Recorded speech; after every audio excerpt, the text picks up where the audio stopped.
Hello and welcome to all of you. आज हम लोग एनसीईआरटी बुक क्लास 7th का चैप्टर 1 मैथमेटिक्स का इंटीजर्स, जो चैप्टर का नेम है इंटीजर्स, इसको पढ़ने वाले हैं। तो इस चैप्टर को हमने जो है पहले पढ़ चुके हैं। ये इस चैप्टर का 8वां वीडियो है, इंटीजर्स यानी पूर्णांक। तो आइए जहाँ तक हम पढ़ चुके थे उसके आगे आज हम लोग पढ़ना स्टार्ट करते हैं। तो ये सब हमने देख लिए थे। यहाँ पे आपका जो ये पेज नंबर इधर आगे आया है, ये आपको पढ़ना था। एक्सरसाइज हमने कर लिए थे, जो यहाँ पे आपको एक्सरसाइज दिए गए हैं वो सब हमने कर लिए थे। ये एक्सरसाइज 1.3 आपका कंप्लीट हो चुका है, आपने कर लिए होंगे बुक में, मुझे उम्मीद है। और इसके बाद में जो अगला हम पढ़ने वाले हैं, डिवीज़न ऑफ इंटीजर्स। तो इंटीजर्स का डिवीज़न क्या होता है, इसकी बुक की रीडिंग हम स्टार्ट करते हैं और सीधा इसके कंक्लूजन को हम देखते हैं। तो डिवीज़न ऑफ इंटीजर्स यानी इंटीजर्स के मल्टीप्लिकेशन, एडिशन और इन सब को हमने देख लिया है। तो इसका डिवीज़न हमको पढ़ना है। तो we know that division is the inverse operation of multiplication. हम जानते हैं कि जो डिवीज़न होता है मल्टीप्लिकेशन का उल्टा ऑपरेशन होता है, इन्वर्स होता है। Let us see an example. तो चलिए हम फॉर होल नंबर्स, तो होल नंबर्स के लिए एक एग्जांपल देखते हैं। यहाँ देखिए, since 3 multiplied by 5 equals to 15, 3 multiplied by 5 equals to 15। तो इसको हम लिख सकते हैं 15 divided by 5 equals to 3 and 15 divided by 3 equals to 5। इसको हम दो स्टेटमेंट के रूप में लिख सकते हैं। Similarly 4 multiplied by 3 equal to 12 and 12 divided by 4 equals to 3 and 12 divided by 3 equals to 4। इस तरीके से हम इसको लिख सकते हैं। आगे देखिए, we can say for each multiplication statement of whole numbers there are 2 division statements. तो हम कह सकते हैं कि फॉर ईच मल्टीप्लिकेशन स्टेटमेंट, हर एक मल्टीप्लिकेशन के स्टेटमेंट के लिए जो होल नंबर्स होते हैं, देयर आर 2 डिवीजन स्टेटमेंट, यानी हर एक मल्टीप्लिकेशन के स्टेटमेंट के लिए 2 डिवीजन स्टेटमेंट होते हैं। तो can you right multiplication statements and it's corresponding division statements of integers. तो इंटीजर का भी इसी तरीके से क्या आप मल्टीप्लिकेशन और डिवीजन जो स्टेटमेंट है लिख सकते हैं? तो आप निश्चित रूप से लिख सकते हैं। इस टेबल में आप देखिए किस तरीके से आप लिखा हुआ है, इसको हम दो तरीके से लिख सकते हैं। तो अभी हमने ऊपर क्या देखा, होल नंबर्स के लिए, यहाँ इंटीजर्स के लिए देख रहे हैं। तो यहाँ देखिए, एक इंटीजर आपका है, एक इंटीजर क्या है यहाँ पे देखिए, 2 मल्टीप्लाइड बाई -6, इसका रिजल्ट -12 आ रहा है। तो इसको हम, जो ये -12 है, इसको हम पहले, जो हमारा -12 है, इसको पहले हम किससे डिवाइड कर देते हैं? इसको पहले हम 6 से डिवाइड करते हैं तो +2 आ जाता है, और जब इसको हम 2 से डिवाइड करते हैं तो माइनस आ जाता है। इसी तरीके से और भी जितने स्टेटमेंट दिए गए हैं सबका आप क्या कर सकते हैं, जो दो दो स्टेटमेंट सभी के लिए लिख सकते हैं, यानी करिस्पॉन्डिंग डिवीजन स्टेटमेंट आप इसके लिख सकते हैं। इसमें जितने भी दिए गए हैं सबका आप अपने घर पे अपने बुक में इसको फिलअप कर लेना अच्छी तरीके से। अब यहाँ पे देखिए, from the above we observe. तो ऊपर जो हमने देखा उससे हम क्या देखते हैं, इसका रिजल्ट क्या हमको मिल के आता है, यानी 12 डिवाइडेड बाई 2 इक्वल्स टू -6, और इसी तरीके से इसका ये आएगा, इसका ये आएगा। तो ये रिजल्ट जो हमने देखे ये बड़ी आसानी से निकाल सकते हैं डिवीज़न के लिए। तो अब यहाँ पे एक निष्कर्ष हमें निकाल सकते हैं। जैसे यहाँ पे देखिए ये पहला वाला देख लेते हैं। ये जो हमारा क्या दिया है, -12 डिवाइडेड बाई 2। तो अगर हम -12 डिवाइडेड बाई 2 को अगर हम -12 ना लिख करके इसको हम 12 डिवाइडेड बाई 2 लिख देते हैं, तो इसका रिजल्ट कितना आएगा, 6 आएगा। और इस 6 पहले अगर हम नेगेटिव साइन अगर लगा देते हैं तो इसका मतलब जो हमारा एक नेगेटिव नंबर को हम एक पॉजिटिव नंबर से डिवीज़न कर दिए। तो किसी नेगेटिव नंबर को किसी एक पॉजिटिव नंबर से डिवाइड करने के लिए हम क्या करते हैं, जो नेगेटिव नंबर है उसको होल नंबर मान करके और उसको जो पॉजिटिव नंबर है उससे हम डिवाइड करते हैं, जैसे यहाँ पे किया गया है। उसके बाद जो हमारा क्वोशंट आता है, जो भागफल आता है, उसके सामने हम माइनस साइन ऐड कर देते हैं। तो इस तरीके से हमारा डिवीज़न हो जाता है। तो यही स्टेटमेंट नीचे दिया गया है, इसको आप रीड करिएगा। तो इसमें क्या क्या लिखा हुआ है हम पढ़ लेते हैं।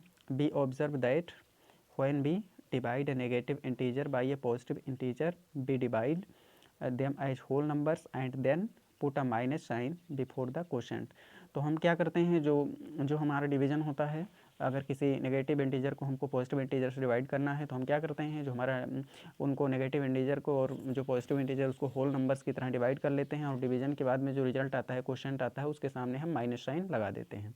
तो ये हमारा डिवीज़न हो जाता है। जैसे यहाँ देखिए, अगर आपको -100 और 5 को डिवाइड करना हो तो 5 ये कितना मिल के आएगा, पहले हम इसको होल नंबर मान के, यानी इसको 100 और डिवाइडेड बाई 5 इसको हम सॉल्व कर लेंगे तो ये निश्चित रूप से आपका कितना आएगा, 20 आएगा। उसके बाद हम इसके सामने माइनस का साइन लगा देंगे और हमारा ये डिवीज़न कंप्लीट हो जाएगा। तो ये आपका एक प्रोसेस है, इसको आप कर लेना।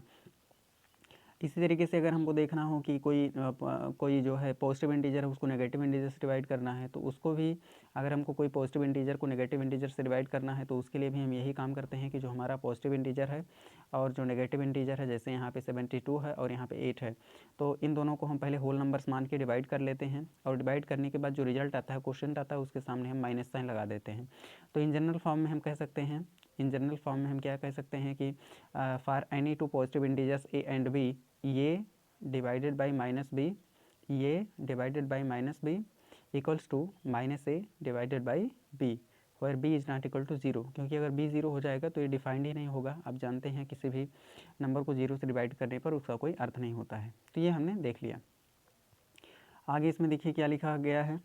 अब यहाँ पे देखिए अगर हम किसी नेगेटिव नंबर को एक नेगेटिव नंबर से डिवाइड करते हैं तो उसका रिजल्ट क्या आएगा। तो यहाँ पे देखिए जब हम किसी नेगेटिव नंबर को नेगेटिव नंबर से डिवाइड करते हैं तो उसका, जैसे यहाँ पे देखिए -2 और मल्टीप्लाइड बाई -3, तो ये कितना होता है, ये आपका +6 होता है, क्योंकि आप जानते हैं ये कितना निकल के आएगा, ये दोनों नेगेटिव हैं तो इसका रिजल्ट कितना आता है, पॉजिटिव आ जाता है। तो यहाँ पे आप देखिए इसका मतलब जब हम दो नेगेटिव नंबर्स को और डिवाइड करेंगे तो इसका रिजल्ट क्या आना चाहिए, एक पॉजिटिव आना चाहिए, क्योंकि यहाँ पे ध्यान दीजिए जैसे एक अगर यहाँ पे हम पॉजिटिव कर दें और दूसरे को नेगेटिव कर देते हैं तो इसका रिजल्ट क्या आएगा, तो इसका रिजल्ट निश्चित रूप से एक नेगेटिव नंबर आएगी। और इस नेगेटिव नंबर को जैसे 3 से अगर इसको हमने डिवाइड कर दिया, 6 को डिवाइड किया -3 से, तब इसका जो ओवरऑल रिजल्ट आएगा वो क्या होगा, एक पॉजिटिव नंबर आएगा। तो इस रूल को हमको ध्यान में रखना है। यानी स्टेटमेंट ये है कि किन्हीं भी दो नेगेटिव इंटीजर्स का जब हम डिवीज़न करते हैं, दोनों नेगेटिव होते हैं, तो उनका डिवीज़न बिल्कुल एक पॉजिटिव इंटीजर की तरह हम कर सकते हैं। यानी इनके आगे का जो माइनस साइन है उसको हम हटा सकते हैं और इसका रिजल्ट एक पॉजिटिव इंटीजर ही आएगा।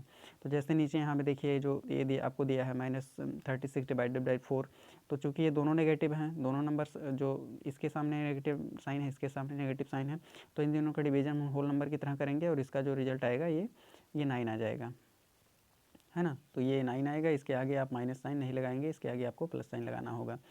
तो चलिए ठीक है, प्रॉपर्टीज ऑफ डिवीजन। तो डिवीजन की जो प्रॉपर्टीज़ हैं उसको आपको देखना होगा। डिवीजन के प्रॉपर्टीज़ क्या होते हैं, observe the following table and complete it. तो नीचे दिए गए टेबल है, इसको ऑब्जर्व करिए और इसको कंप्लीट करिए। तो व्हाट डू यू ऑब्जर्व, तो क्या आप देखते हैं, देखिए -8 को डिवाइड किया गया है 4 से, ध्यान से देखिएगा। तो -8 को 4 से डिवाइड करते हैं तो ये कितना आता है, रिजल्ट एक इंटीजर होता है। लेकिन जब -4 को हम -8 से डिवाइड करते हैं तब result is not an integer, result एक इंटीजर नहीं होता है। क्यों, क्योंकि ये -4/8 है। इसको अगर हम सॉल्व करें, -4 डिवाइडेड बाई -8, तो ये कितना आएगा, ये 1/2 आएगा, है ना।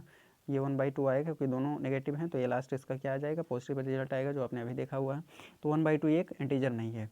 तो इसका मतलब ये हुआ कि किन्हीं भी दो इंटीजर्स का अगर हम डिवीज़न करते हैं तो जो उसका रिजल्ट है वो हमेशा एक इंटीजर नहीं होता है। जैसे आपने यहाँ पे देखा तो ये इंटीजर था, लेकिन यहाँ पे एक इंटीजर ही नहीं है। यानी कि किन्हीं भी दो इंटीजर्स का जब हम डिवीजन करते हैं तो उसका जो रिजल्ट आएगा, उसका जो परिणाम आएगा वो इंटीजर ही हो, ये ज़रूरी नहीं है। कभी कभी ये अदर देन इंटीजर भी हो सकता है। तो इसको हम किस नाम से जानते हैं, यानी जो डिवीजन ऑफ इंटीजर्स है वो क्लोज्ड नहीं है। यानी किन्हीं भी दो इंटीजर को जब हम डिवाइड करते हैं तो जो रिजल्ट उसका आएगा इंटीजर हो, ये ज़रूरी नहीं है। तो इसके लिए स्टेटमेंट हम क्या कहते हैं, division of integers is not closed. अब हम कम्यूटेटिव प्रॉपर्टी को देख लेते हैं, क्योंकि इसके जितने भी प्रॉपर्टीज हमने ऊपर देखे हैं मल्टीप्लिकेशन एडिशन के, तो कम्यूटेटिव का मतलब क्या होता है, जैसे अगर मान लेते हैं कोई नंबर है ये -2 और इसको हमने किससे डिवाइड किया है, 3 से डिवाइड किया है।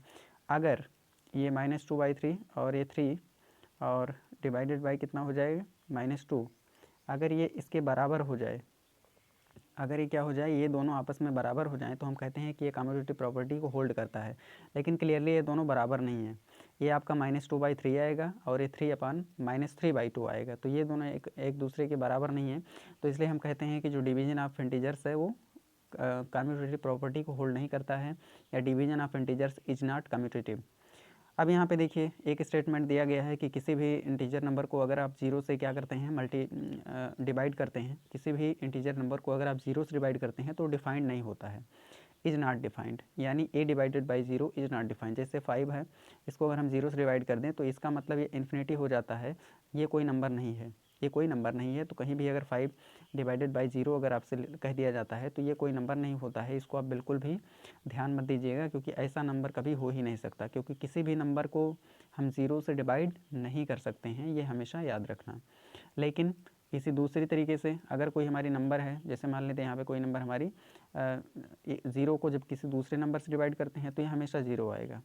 चाहे आप यहाँ पे 1000 ले लें, 10,000 ले लें, अगर इसको आप 1 मिनट, अगर ऊपर आप 0 रख के नीचे आप कुछ भी लिख दें, 500 लिख दें, 10,000 लिख दें, तो इसका रिजल्ट हमेशा क्या आएगा? 0 आएगा।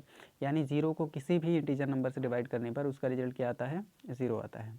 अब हम देखिए 1 से हम क्या देखते हैं, किसी भी इंटीजर को अगर हम 1 से डिवाइड कर दें, जैसे यहाँ देखिए -8 इज डिवाइडेड बाई 1, तो इसका रिजल्ट क्या आता है? -1 ही आता है। 11 इज डिवाइडेड बाई 1, -11 आया। -13 इज डिवाइडेड बाई 1, -13 आया। तो यहाँ पे हम इन जनरल कह सकते हैं किसी भी इंटीजर के लिए, चाहे वो पॉजिटिव हो चाहे वो नेगेटिव इंटीजर हो, अगर उसको हम +1 से डिवाइड करते हैं तो उसका रिजल्ट वही रह जाता है, बिल्कुल उसका बदलता नहीं है। तो ये भी आपका हो गया। आगे देखिए इसमें दिया गया है कि अगर हम किसी, लेकिन यहाँ पे ध्यान देना है, जैसे हमने अगर इसको यहाँ देखिए, जो अभी हमने देखा कि -8 को हमने डिवाइड किया, किससे डिवाइड किया? +1 से, तो ये -8 ही रह गया। लेकिन अगर इसी -8 को हम किससे डिवाइड कर दें? -1 से डिवाइड कर दें, तब ये हमारा +8 हो जाता है।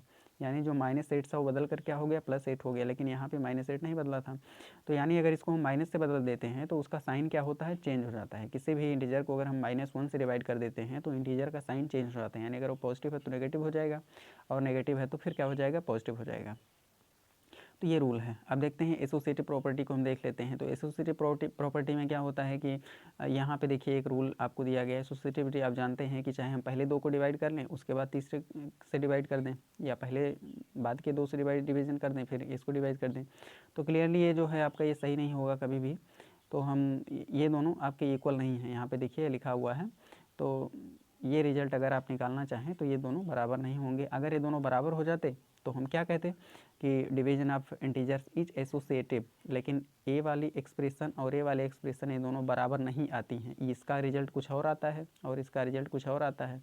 अगर ये दोनों बराबर होते तब हम कह देते कि division of integers is associative. लेकिन ये दोनों बराबर नहीं हैं, इसलिए हम कह दे रहे हैं कि जो division of integers is not associative. अगर आप इसको सॉल्व करेंगे तो क्या निकल के आएगा? यहाँ देखिए 16 को 4 से डिवाइड करेंगे तो यहाँ पे 4 आएगा, और 4 डिवाइडेड -2, यानी ये -2 आ जाएगा। लेकिन जब आप इधर वाले को सॉल्व करेंगे तो ये कितना निकल के आएगा? ये देखिए 4 डिवाइडेड बाई -2, इसका मतलब क्या आएगा? -2, ये आपका क्या हो जाएगा? -2 आएगा, और -2 से जब आप इस -16 को डिवाइड करेंगे तो यहाँ पे 8 आ जाएगा। तो -2 इज नॉट इक्वल टू 8। इसका मतलब अगर हम पहले वाले 2 को डिवाइड करके उसके बाद तीसरे से डिवाइड करते हैं, या बाद वाले 2 से डिवीजन करके हम जो पहला है बाद वाले 2 के डिवीजन के रिजल्ट से हम पहले वाले को डिवाइड कर देते हैं, तो ये दोनों बराबर नहीं होता है। इसका अर्थ ये है कि जो डिवीजन ऑफ इंटीजर्स है वो एसोसिएटिव प्रॉपर्टी को होल्ड नहीं करता है, या division of integers is not associative. यहाँ पे देखिए कुछ एग्जांपल दिया गया है, ट्राई दीज में आपको देखना है, तो इसको हम देख लेते हैं क्या कह रहा है इसमें। तो सबसे पहले यहाँ पे देखिए 1 is divided by a equals to 1। क्या अगर हम 1 को ए से डिवाइड कर दें तो क्या 1 के बराबर होगा? तो ये कभी नहीं हो सकता। ये तभी हो सकता है जब जो ए इजकल टू अगर 1 हो, तभी ये हो सकता है, अदरवाइज ये नहीं होगा। क्योंकि 1 is divided by a equals to 1 upon a. अगर ए बराबर हम 1 कर दें तो 1 अपान 1 इजकल टू 1 तभी होगा। यानी ए का वैल्यू अगर 1 होगा तभी ये चीज़ सही होगा, अदरवाइज ये गलत है। अगला देखिए जो दूसरा एग्जाम्पल हमको दिया गया है, इसमें क्या कह रहा है। तो दूसरे वाले में देखिए a is divided by -1 equal to -1, तो ये सही है। किसी भी पॉजिटिव इंटीजर को अगर हम नेगेटिव नंबर किसी भी पॉजिटिव इंटीजर को हम -1 से डिवाइड कर देते हैं तो हमारा पॉजिटिव इंटीजर क्या होता है? उसका साइन बदलकर नेगेटिव हो जाता है। For any integer a take different values of a and check. तो जो डिफरेंट वैल्यूज हैं उसको आप चेक करके बताइएगा। तो वैल्यू आप यहाँ पे ए का ले सकते हैं। तो ये जैसे हमने ऊपर वाले के लिए बताया, इसमें ए के लिए सिर्फ 1 अगर हम लेते हैं तभी ये चीज़ सही है, अदरवाइज ये सही नहीं होगा। अगर ए बराबर 1 रखते हैं तो 1 is divided by 1 equals to 1 होगा। लेकिन अगर 2 रख देंगे तो 1 नहीं होगा, 1/2 आ जाएगा। लेकिन यहाँ पर जो आपका है ये सभी ए के लिए सही है। ए बराबर हम कुछ भी ले लें, चाहे 5 ले लें, 10 ले लें, 20 ले लें, कुछ भी ले लें, उसके लिए सही है। लेकिन जो हमारा पहला वाला है वो सिर्फ ए बराबर 1 के लिए सही है, बाकी और किसी नंबर ए की किसी और वैल्यू के लिए सही नहीं होने का है। तो ये हमने देख लिया। अब इसके बाद देखिए इसमें कुछ एग्जांपल्स आपको दिए गए हैं, तो इसमें हम ज़्यादा टाइम आपको बिल्कुल नहीं देंगे। ये एग्जांपल आप लोग पढ़ लीजिएगा क्योंकि कोई बहुत ज़्यादा कठिन नहीं है, सब एकदम सिंपल है। उसके बाद में इसमें जो क्वेश्चन 1.4 जो एक्सरसाइज आपको दिया है ये आपको सॉल्व करना है। और लास्ट में व्हाट वी हैव डिस्कस्ड, तो जो आपने डिस्कस किया है इसको आप क्या करेंगे, अपनी कॉपी में इसको नोट कर लीजिएगा, क्योंकि ये जो स्टेटमेंट्स आपको दिए गए हैं व्हाट वी हैव डिस्कस्ड ये बहुत ज़्यादा ज़रूरी हैं आपके लिए, ये आपको याद होने चाहिए। तो हम इसको एक बार रीड कर लेते हैं। तो पॉइंट 1 दिया है, integers are a bigger collection of numbers which is formed by whole numbers and their negatives. These were introduced in class 6. तो जो इंटीजर नंबर होता है वो जो integers are a bigger collection of numbers which is formed by whole numbers and their negatives. तो जो whole number होते हैं और उनकी नेगेटिव्स को मिला करके इंटीजर नंबर बनता है, और इंटीजर नंबर होल नंबर और नेचुरल नंबर से बहुत बड़ा कलेक्शन होता है। होल और नेचुरल नंबर को आपको क्लास 6 में बताया जा चुका है। पॉइंट 2 पढ़ते हैं, you have studied in the earlier class about the representation of integers on number line and their addition and subtraction. तो पिछले क्लास में आपने जो है क्या किया है, जो in earlier class about the representation of integers on number line and their addition and subtraction. तो जो इंटीजर है उनको नंबर लाइन पर रिप्रेजेंट करना आपने जो है पढ़ा हुआ है, और उनका एडिशन और सब्ट्रैक्शन आपको आता है। तो मत लिखिएगा इसको क्योंकि इसमें कुछ ज़्यादा नहीं दिया है, फैक्ट्स नहीं है, लिखना नहीं है। आगे देखिएगा, we now study the properties satisfied by addition and subtraction. तो यहाँ पे प्रॉपर्टीज़ को हमने देखा, जैसे एडिशन आपका होता है वो एसोसिएटिव होता है, कम्यूटेटिव होता है, क्लोज्ड होता है। ये जो प्रॉपर्टीज़ हैं आपको बताए जा चुके हैं, आपने अपने कॉपी में नोट भी किए हैं। तो इसको एक बार आप पढ़ लेना, और उसके बाद में हम अगला चैप्टर स्टार्ट करेंगे अगले वीडियो में। तो ये आपका लेसन यहीं पे स्टॉप होता है, और आप लोग एक्सरसाइज जो है 1.4 है इसको पूरा कंप्लीट कर लेना 2 दिन के भीतर, क्योंकि आपको जो वीडियो होते हैं अल्टरनेटिवली प्रोवाइड किए जा रहे हैं एक एक दिन के बाद में। तो आप इसको जो है कंप्लीट कर लेना, और मिलते हैं अगले वीडियो में। तब तक अपनी पढ़ाई जारी रखिए। Thank you.